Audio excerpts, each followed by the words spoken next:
Hello dear students, कैसे हो आप सब। Welcome to MI chemistry classes. तो आज हम करने वाले हैं chapter chemical bonding and molecular structure के 10 इंपॉर्टेंट सब्जेक्टिव क्वेश्चंस। तो ये जो क्वेश्चंस है बहुत ही इंपॉर्टेंट है। हो सकता है कि आपको direct as it is question exam में मिल जाए। तो अगर आपने चैप्टर पूरा पढ़ लिया है तो आपको ये देखना है कि एग्जाम में क्वेश्चंस कैसे पूछे जाते हैं। तो यहाँ मैंने पूरी एनालिसिस की है, प्रीवियस ईयर पेपर्स देखे हैं, सारी एनालिसिस करके ही आपके लिए मैंने ये क्वेश्चंस लाए। ठीक, तो आप इनको ध्यान से देखना। तो चलते हैं हम अपने पहले क्वेश्चन के ऊपर। तो ये है हमारा पहला question, what is octet rule, what are its limitations. ये आपने पढ़ा होगा, केमिकल बॉन्डिंग स्टार्ट करते ही आप पहला ही रूल जो पढ़ते हो ऑक्टेट रूल पढ़ते हो। तो ऑक्टेट रूल क्या होता है, उसकी क्या लिमिटेशंस है। यहां से आपको ऑब्जेक्टिव क्वेश्चन बना के भी पूछा जा सकता है, जैसे कौन सा मॉलिक्यूल ऑक्टेट रूल को फॉलो कर रहा है, कौन सा नहीं कर रहा है। तो ऑक्टेट रूल को डिफाइन करने के लिए भी आपको पूछा जा सकता है। तो आपको पता है ऑक्टेट रूल कहता क्या है। ऑक्टेट रूल यही कहता है कि एक मॉलिक्यूल को स्टेबल होने के लिए उसका आउटरमोस्ट शेल जो है उसमें 8 इलेक्ट्रॉन होने चाहिए। आपने पढ़ा होगा, मुझे उम्मीद है आप ये क्वेश्चन कर पाओगे। तो नेक्स्ट क्वेश्चन देखते हैं। ये है हमारा next question, what is bond order, what is its significance. देखो मैं आपको आंसर लिख के तो नहीं बता सकता, क्योंकि अगर मैं आंसर लिखना शुरू कर दूं, आपकी क्लास बड़ी है, आप खुद अपने से भी आंसर बना के लिख सकते हो अगर आपने पढ़ा है। तो अगर मैं लिखना शुरू कर दूं तो पूरा जो टाइम है 2 घंटे 3 घंटे की ये जो वीडियो है ये हो जाएगी, तब आप इसको देखोगे भी नहीं, तो आप बोर हो जाओगे। अभी आपका एग्जाम है, आपको जो आपके नोट्स हैं आपको वही पढ़ने, जो आपने नोट्स बनाए वही पढ़ने। ये देखना है कि क्वेश्चन कैसे पूछा जाता है, उसके लिए आप ये वीडियो देख सकते हो। तो देखो पूछा है बॉन्ड ऑर्डर क्या होता है, बॉन्ड ऑर्डर की सिग्निफिकेंस क्या है। तो बॉन्ड ऑर्डर आपको पता है क्या होता है कि दो मॉलिक्यूल्स के बीच में कितनी बॉन्ड्स हैं। ठीक है, दो मॉलिक्यूल्स के बीच में, मॉलिक्यूल्स नहीं, दो एटम्स के बीच में कितनी बॉन्ड्स हैं एक मॉलिक्यूल के अंदर। जैसे मैं बोलूं नाइट्रोजन के अंदर 3 बॉन्ड्स हैं, जितनी बॉन्ड्स होती हैं उसी को ही हम बॉन्ड ऑर्डर बोलते हैं। जैसे इसमें 3 बॉन्ड्स है तो इसका बॉन्ड ऑर्डर 3 हो गया। जैसे ऑक्सीजन में डबल बॉन्ड होती है तो बॉन्ड ऑर्डर 2 हो गया। ठीक है, क्लोरीन में Cl2 में सिंगल बॉन्ड होती है तो बॉन्ड ऑर्डर 1 हो गया। यही होता है हमारा बॉन्ड ऑर्डर। इसकी सिग्निफिकेंस क्या है, सिग्निफिकेंस का मतलब होता है इंपॉर्टेंस। इंपॉर्टेंस क्या है, तो इंपॉर्टेंस यही है कि ये जो बॉन्ड ऑर्डर है हमें ये बता देता है कि कितनी बॉन्ड्स हैं। ठीक है, एक मॉलिक्यूल के अंदर 2 एटम्स के बीच में कितनी बॉन्ड्स हैं, यही बताता है बॉन्ड ऑर्डर। तो नेक्स्ट क्वेश्चन देखते हैं। नेक्स्ट क्वेश्चन है हमारा ये, देखो ये क्वेश्चन आपको एग्जाम में पूछा जा सकता है। Discuss VSEPR theory. VSEPR theory जो आपने पढ़ी है उसके पास्चुलेट्स यहां आपको लिखने। VSEPR थ्योरी क्या कहती है, उसके पास्चुलेट्स। ठीक है, वो लिखने। Give examples of molecules having 2 lone pair 3 lone pair. आपको मॉलिक्यूल्स की एग्जांपल्स देनी है जिनके ऊपर आपने पढ़ा होगा यहाँ VSEPR में, ऐसे मॉलिक्यूल जिनके ऊपर 2 लोन पेयर होते हैं, किसी के ऊपर 3 लोन पेयर होते हैं, किसी के ऊपर 1 लोन पेयर होता है। वो एग्जांपल्स, वो जो आपने टेबल्स पढ़े थे यहाँ, वो टेबल्स आपको यहां बनाने पड़ेंगे, एग्जांपल देनी पड़ेगी। Discuss different geometries. आगे ये क्वेश्चन में कुछ गलती हो गई है, ये ड्राइंग नहीं है। 2, 3 and 5 discuss different geometries drawing 2, 3 and 5 electron pairs. इस क्वेश्चन में थोड़ी सी गलती हो गई है। ये बोला गया है कि अगर 2 इलेक्ट्रॉन पेयर हैं सेंट्रल एटम के आसपास, 3 इलेक्ट्रॉन पेयर हैं या 5 इलेक्ट्रॉन पेयर हैं, उस टाइम जो ज्योमेट्री बनती है उसको ड्रा करो। जैसे आपको पता है अगर 2 लोन पेयर, दो इलेक्ट्रॉन पेयर होते हैं तो फाइनल जो ज्योमेट्री बनती है लीनियर बनती है। ठीक है, 3 होते हैं तो आपको पता है ट्राइगोनल प्लेनर बनती है, ये आपने सुना होगा, ट्राइगोनल प्लेनर बनती है। अगर 5 होते हैं तो बनती है ट्राइगोनल बाई पिरामिडल। ठीक है, ट्राइगोनल बाई पिरामिडल, ऐसे करके जो ज्योमेट्री बनती है वही पूछा है, ये आपको देखना है। ऐसे करके ज्योमेट्रीज होती है ना, ऑक्टाहेड्रल, पेंटागोनल, बाई पिरामिडल। उसके बाद शेप्स भी होती है जहां लोन पेयर आ जाते हैं तो वी शेप, टी शेप, सीसा शेप, ऐसे करके ये आपको सारी थ्योरी जो है कुछ ना कुछ करके देखनी है। मुझे उम्मीद है आप ऐसा क्वेश्चन कर लोगे अगर आपने पढ़ा है। तो नेक्स्ट क्वेश्चन पे चलते हैं। तो ऐसा क्वेश्चन भी आपको पूछा जा सकता है, discuss shapes of molecule using VSEPR theory. Molecules की शेप्स बतानी है VSEPR थ्योरी का यूज करके। तो जैसे देखो, जैसे H2O है, H2O की शेप बतानी है। ठीक, तो कैसी शेप होगी इसकी, तो इसमें आपको पता है कि हम टोटल इलेक्ट्रॉन पेयर देखते हैं पहले। तो इसमें अगर टोटल इलेक्ट्रॉन पेयर अगर चेक करें तो इसमें आपको पता है टोटल इलेक्ट्रॉन पेयर हमारे पास, इसके साथ हमारे पास 2 हाइड्रोजन होते हैं, 2 ये लोन पेयर होते हैं। तो टोटल इलेक्ट्रॉन पेयर कितने हो गए, 1, 2, 3, 4 टोटल इलेक्ट्रॉन पेयर हैं। तो इसकी ज्योमेट्री हो जाएगी टेट्राहेड्रल, ऐसे करके आपको बताना है। और लोन पेयर का इफेक्ट जब खत्म करेंगे हम ये लोन पेयर को हटा के जो चीज बन रही है ये बन रही है वी शेप, तो इसकी शेप हो जाएगी वी शेप, ठीक है, या बेंट शेप। तो ऐसे करके आपने ये बताना है। तो इसमें आप हाइब्रिडाइजेशन वाला कंसेप्ट लगा के हाइब्रिडाइजेशन निकाल के भी ज्योमेट्रीज दिखा सकते हो। इन मॉलिक्यूल्स जो मैंने यहाँ दिए हुए हैं H2O, SF4, CH4, IF7, SF6, PCl5, PCl3, XCF2, ये सारे मॉलिक्यूल जो है इनकी ज्योमेट्री आपको याद करके जाना है। प्रीवियस ईयर में भी इन मॉलिक्यूल्स की ज्योमेट्री 3-4 बार जो है पूछी हुई है। तो मुझे उम्मीद है आपको ये ज्योमेट्री निकालना आता होगा, हाइब्रिडाइजेशन निकालना आता होगा, इलेक्ट्रॉनिक कन्फिगरेशन करके आप ऐसे कर सकते हो। ऐसा क्वेश्चन आपको एग्जाम में दिख सकता है। तो चलते हैं नेक्स्ट क्वेश्चन के ऊपर।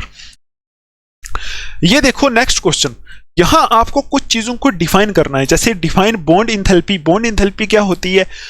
एक सिमिलर किस्म की 1 मोल बॉन्ड्स को ब्रेक करने के लिए जो एनर्जी जरूरत होती है उसको बोलते हैं बॉन्ड इंथैल्पी, ठीक है। बॉन्ड एंगल क्या होता है? बॉन्ड लेंथ क्या होती है? Polar and non polar bonds क्या होती हैं? ये भी आपको पूछा जा सकता है। देखो गिव एग्जांपल्स, इनकी एग्जांपल्स भी देनी है आपको। Polar and non polar bonds, जैसे मैं बोलूं कि ये जो बॉन्ड है हमारी सिमिलर एटम्स के बीच में पोलर होती है, ठीक। और HCl जैसे डिफरेंट एटम है जिसमें एक की इलेक्ट्रॉन एक्टिविटी डिफरेंट है, इसमें delta minus delta plus charge आएगा, ये नॉन पोलर है। ऐसे करके आप एग्जांपल्स भी दे सकते हो। जैसे मैं बोलूं बॉन्ड एंगल क्या होता है, तो आप ये वाटर मॉलिक्यूल बना के ऐसे दिखा सकते हो कि ये हमारा बॉन्ड एंगल है, ठीक। मुझे उम्मीद है आपको ये क्लियर हो रहा होगा। तो चलते हैं नेक्स्ट क्वेश्चन के ऊपर। ऐसा क्वेश्चन भी आपको पूछा जा सकता है। कैसे? देखो, what is hybridisation? Explain sp, sp2, sp3, sp3d, sp3d2 and dsp2 hybridisation.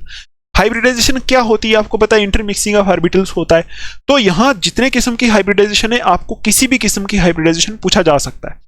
तो sp, sp2, देखो sp हाइब्रिडाइजेशन, sp2 हाइब्रिडाइजेशन और sp3 हाइब्रिडाइजेशन, इन तीनों की जो ऑर्बिटल स्ट्रक्चर है वो भी आपको आनी चाहिए। जैसे sp हाइब्रिडाइज्ड ऑर्बिटल की जो स्ट्रक्चर होती है वो कुछ ऐसी होती है, यहाँ इधर लोब होता है। sp हाइब्रिडाइज्ड की ऐसी होती है। sp2 की जो होती है वो कुछ ऐसी स्ट्रक्चर होती है, आपको पता है इधर एक छोटा सा ऐसे लोब होता है, ये sp2 की। और sp3 की आपको पता है कुछ ऐसी होती है, ऐसे करके ये आपको आना चाहिए। यहाँ एक छोटा सा लोब होता है, यहाँ छोटा सा, यहाँ 2 लोब होते हैं। ये आपको sp2 sp3 हाइब्रिडाइज की ये आपको जो स्ट्रक्चर है ये भी आनी चाहिए, ऑर्बिटल स्ट्रक्चर भी आनी चाहिए। एग्जाम में एक बार पूछा हुआ है। बाकी sp3d, sp3d2, sp3d3, इनमें आपको ये जो डायग्राम में याद करने की जरूरत नहीं है। आप जस्ट लिख सकते हो कि जैसे मैं बोलूँ sp3d, तो आप इसमें लिख सकते हो इसमें s plus p plus p plus p plus d, ये मिक्स होते हैं और फाइनल ऑर्बिटल बनते हैं। और इनके अकॉर्डिंग कौन सी शेप बनती है वो भी आपको आनी चाहिए। जैसे sp में लीनियर हो गई, इसमें ट्राइगोनल प्लेनर हो गई, इसमें टेट्राहेड्रल हो गई। sp3d में क्या हो जाती है? ट्राइगोनल बाइपिरामिडल हो गई। sp3d2 में ऑक्टाहेड्रल हो गई। sp3d3 में हमारे पास पेंटागोनल बाइपिरामिडल हो गई। ये इनके अकॉर्डिंग आपको शेप्स भी आनी चाहिए, अगर आपने पढ़ा है तो आपको आती होंगी। तो यही इस क्वेश्चन में भी आगे पूछा हुआ है, give the names of shapes, मतलब डिफरेंट हाइब्रिडाइजेशन के अकॉर्डिंग शेप्स भी बता दो। मुझे उम्मीद है आपको ये क्वेश्चन करने में कोई प्रॉब्लम नहीं आएगी। नेक्स्ट क्वेश्चन देखते हैं। ये है हमारा नेक्स्ट क्वेश्चन। देखो, वैलेंस बॉन्ड थ्योरी के पास्चुलेट्स डिस्कस करने हैं आपको। तो पास्चुलेट्स आपने याद करके जाना है, अभी से स्टार्ट कर लो आप पास्चुलेट्स याद करना। इसमें मेन यही है कि ये जो थ्योरी है ये बोलती है कि जो बॉन्ड बनती है वो ओवरलैपिंग ऑफ ऑर्बिटल से बनती है, यही इसका मेन पास्चुलेट है। तो बाकी आपको पता है ऐसे पास्चुलेट है जितनी ओवरलैपिंग ज़्यादा होगी तो उतनी अच्छी बॉन्ड बनेगी, ठीक है। तो इसमें 2 किस्म की ओवरलैपिंग होती है, वो भी थ्योरी कहती है कि एक हेड ऑन ओवरलैपिंग होती है जहाँ से पाई बॉन्ड बनती है, एक साइड वाइज ओवरलैपिंग होती है जहाँ से, गलत बोल रहा हूँ मैं, हेड ऑन ओवरलैपिंग से सिग्मा बॉन्ड बनती है और साइड वाइज ओवरलैपिंग से पाई बॉन्ड बनती है, वो भी इसी में। तो यहाँ देखो आगे लिखा हुआ है what is the difference between sigma bond and pi bond, वो भी आपको आना चाहिए। सिग्मा बॉन्ड कैसे बनती है? हेड ऑन ओवरलैपिंग से। किसकी हेड ऑन ओवरलैपिंग होती है? ऑर्बिटल्स की, ठीक। तो साइड वाइज ओवरलैपिंग से पाई बॉन्ड, ये भी आपको क्वेश्चन एग्जाम में पूछा जा सकता है। मुझे उम्मीद है आपको ये क्लियर हो गया होगा। नेक्स्ट क्वेश्चन ये है हमारा bonding and anti bonding molecular orbitals में डिफरेंस। ये भी एग्जाम में एक बार पूछा गया है। देखो, बॉन्डिंग और एंटी बॉन्डिंग ये किस थ्योरी का क्वेश्चन है? ये है मॉलिक्यूलर ऑर्बिटल थ्योरी का क्वेश्चन, जहां आप पढ़ते हो कि LCAO मेथड लगाते हैं, linear combination of atomic orbital. वहां ऑर्बिटल्स जो होते हैं मॉलिक्यूलर ऑर्बिटल थ्योरी में, आपको पता है एक डायग्राम होती है कि एक ऑर्बिटल यहाँ लें तो मिक्स होते हैं तो 2 ही बनते हैं ऐसे। एक को बोलते हैं बॉन्डिंग मॉलिक्यूलर ऑर्बिटल, एक को बोलते हैं एंटी बॉन्डिंग मॉलिक्यूलर ऑर्बिटल। तो बॉन्डिंग और एंटी बॉन्डिंग में डिफरेंस क्या होता है ये भी आपको आना चाहिए। मुझे उम्मीद है आपको ये आता होगा। बॉन्डिंग मॉलिक्यूलर ऑर्बिटल जो होते हैं लोअर एनर्जी के होते हैं, ये कंस्ट्रक्टिव इंटरफेरेंस से बनते हैं, और एंटी बॉन्डिंग जो होते हैं ये हाई एनर्जी के होते हैं और डिस्ट्रक्टिव इंटरफेरेंस ऑफ वेव से बनते हैं। ठीक है, इनके पीछे क्या कंसेप्ट है अभी मैं अगर आपको समझाऊंगा तो बहुत लेंथी लेक्चर हो जाएगा, इसलिए आप इनको देख लेना। चलते हैं नेक्स्ट क्वेश्चन के ऊपर। ये है हमारा next question, what is hydrogen bond, right its types. Hydrogen bond क्या होती है, इसकी टाइप्स क्या है। तो आपको पता है हाइड्रोजन बॉन्ड सिर्फ 3 ही एलिमेंट्स बनाते हैं, ऑक्सीजन, नाइट्रोजन, फ्लोरीन। ठीक है, तो इनकी टाइप्स होती हैं कैसी, इंट्रा मॉलिक्यूलर और इंटर मॉलिक्यूलर, तो एग्जांपल्स वगैरह आप देख लेना। ठीक है, नेक्स्ट क्वेश्चन, ये सबसे इंपॉर्टेंट ये क्वेश्चन है। तो सबसे इंपॉर्टेंट यहाँ जो थ्योरी है मॉलिक्यूलर ऑर्बिटल थ्योरी है।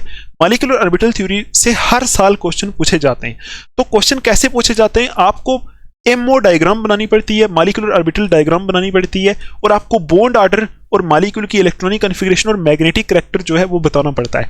तो यहाँ जो मैंने मॉलिक्यूल लिए हैं, अगर आपको इनकी डायग्राम बनानी आती है तो आप आराम से कर सकते हो। देखो क्वेश्चन पढ़ो, draw the ammo diagram of N2O2F2। आप प्रैक्टिस कर लो N2 की, O2 की, F2 की एमओ डायग्राम, और बॉन्ड ऑर्डर निकालना है N2 के लिए, N2 प्लस के लिए, N2 माइनस के लिए, O2 प्लस के लिए, O2 2 माइनस के लिए, O2 माइनस के लिए, F2 प्लस के लिए। ठीक है, F2 माइनस के लिए, इनके लिए आपको बॉन्ड ऑर्डर निकालना है। तो आपको कुछ मैं थोड़ा सा याद करा देता हूँ कि डायग्राम में कैसे बनती हैं। मतलब ऐसे कुछ एस ऑर्बिटल मिक्स होता है, एक नीचे एक ऊपर बनता है, ऐसे कुछ लिखते हैं sigma 1s, sigma star 1s ऐसे करके। फिर ये एस मिक्स होता है, यहाँ नीचे ऊपर बनते हैं, इसको बोलते हैं sigma 2s, sigma star 2s। ठीक है, ऐसे करके। फिर पी ऑर्बिटल के 3 इधर मिक्स होते हैं, 3 मिक्स होते हैं, तो यहाँ 2 इधर 1 इधर बनता है, यहाँ भी 2 इधर 1 इधर बनता है। एक को बोलते हैं सिग्मा 2px, एक को बोलते हैं सिग्मा स्टार, सिग्मा 2py, इसको बोलते हैं सिग्मा 2py, इसको बोलते हैं सिग्मा नहीं ये पाई है, पाई 2py, इसको बोलते हैं पाई 2pz।